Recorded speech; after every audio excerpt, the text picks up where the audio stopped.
చూసారు కదా బాద్షా అనేది ఎంత సాఫ్ట్ గా జ్యూసీగా ఉందో. లోపడంతా ఈ సిరప్ అనేది పీల్ చేసుకుంది.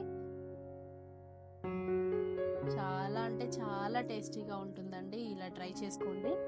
సింపుల్ అండ్ ఈజీ వేలో చేసేసుకోవచ్చు.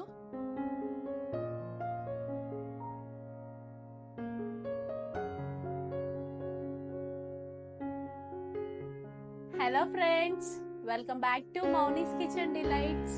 నేను ఇవాళ చేయబోయే రెసిపీ బాద్షా. కావాల్సిన ఇంగ్రీడియంట్స్ ఏంటో చూసేద్దామండి. 1 కప్ మైదా, 1 కప్ షుగర్, ఘీ,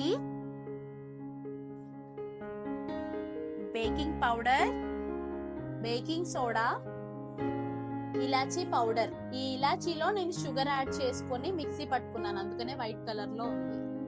ఒక బౌల్లో 1 కప్ మైదా యాడ్ చేసుకోవాలి.